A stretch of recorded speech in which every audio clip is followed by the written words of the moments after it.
Well, the fourth and final installment of this season's Battle of Alberta also serves as the final game for both Edmonton and Calgary heading into the Olympic break. I'm pleased to be joined by Jack Michaels. You can hear him inside the radio booth alongside Bob Stauffer on the Oilers radio network tonight. And coming into tonight, Edmonton, 30 goals against in the last 6 games. Now, particularly on the PK, they went 0 for 2 against Toronto, 1 for 3 against Minnesota, 1 for 4 against Anaheim. How much of an issue is this for the Oilers needing to address right now? Well, I think special teams tends to run in cycles. The Oiler power play is kind of the exception. It's usually somewhere between 25 and 32% the last 5 years.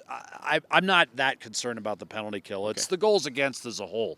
I mean, that's the first time you mentioned 30 goals against in 6 games. It's the first time that's happened in 7 years. And I hate to tell you, but the last time it happened was the non-playoff year, 18-19, right? Yeah. That's the last time the Oilers didn't make the postseason. So I'm not saying there's any sort of coincidence there other than those are non-playoff team type of numbers. You cannot defend like that and expect to get into the postseason, even in what I'm calling the 1986 Norris division this year, which is the Pacific, where everyone seems to be struggling. San Jose has seemingly not recovered from that loss to Edmonton. Anaheim got a win last night, but Vegas, on the other hand, has dropped 5 in a row, and Bruce Cassidy isn't happy. So there's trouble atop the Pacific, and Edmonton is no exception. Having said that, they've got 1 game in front of them, and 3 weeks is a long time to sit on a loss, even if you're going to the Olympics and you'll have that distraction, which 3 Oilers will. You do not want to lose this game. The winner also claims the season series in the Battle of Alberta. Oilers are 1-1-1 coming into tonight. They've got no reason to look past anything other than this game. Even though the Olympics and, some people are going to Mexico, that kind of thing, it's a break that everyone needs.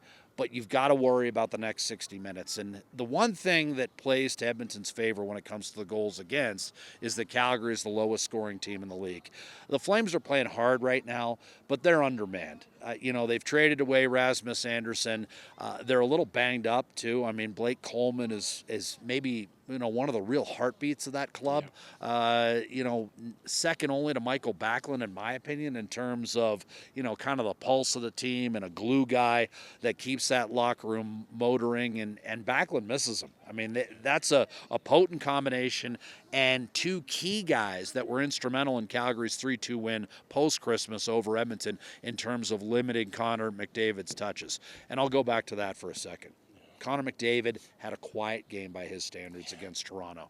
And when the Oilers don't get a point from McDavid, they don't win. It's that simple. 10 games without a point from McDavid, 10 losses.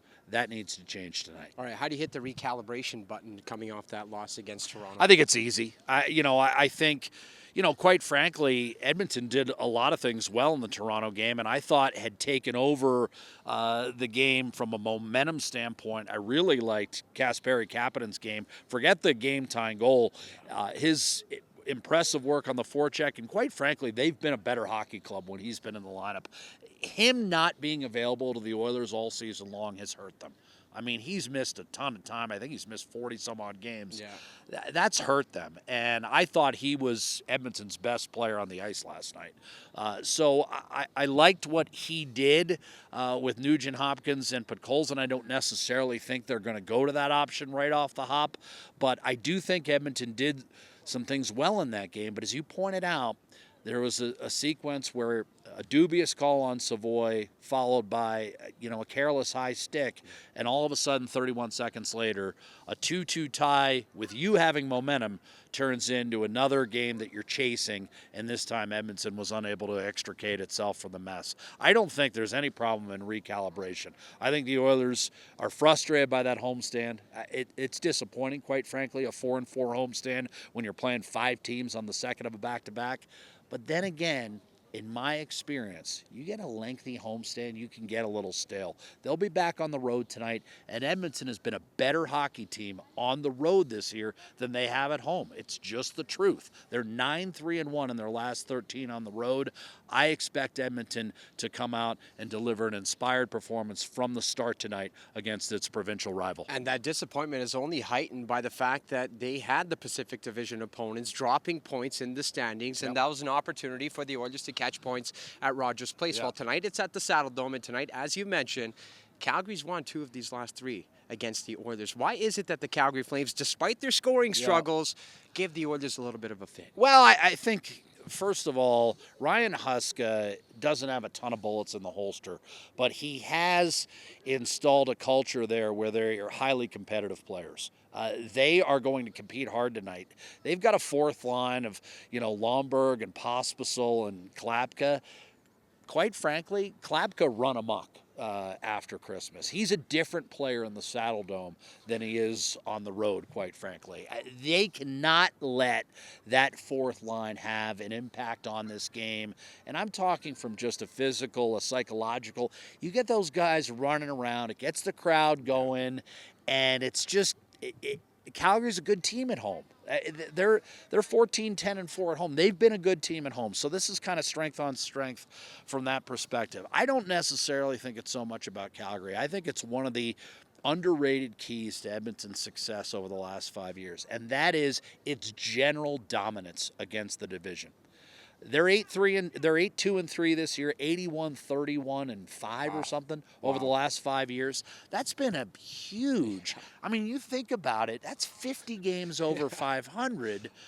That gives you a huge leg up on everyone else, not only within the division, but enables you to get in the playoffs when you might be struggling against some other teams. You can't lose that edge. So, again, I think it'll be easy for Edmonton to shrug off that loss. Yes, it's the second of a back-to-back, but it was an early game last night. They were in the hotel before 11 local.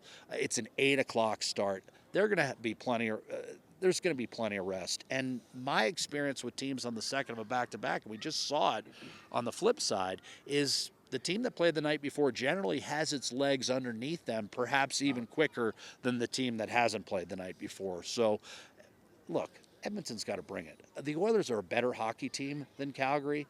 They can't be happy with the fact that they've actually lost more games than they've won this year. You saw that off with a win tonight. You get rested, refreshed, with a notable exception of 3 players, and you get a mini camp to sort some things out that you talked about earlier in this segment. Well, Jack, pre-Olympic break, we appreciate all the hard work and your time on Oilers TV and Oilers Plus. This has been Game Keys as we are set for the 4th and final Battle of Alberta of this season. Here we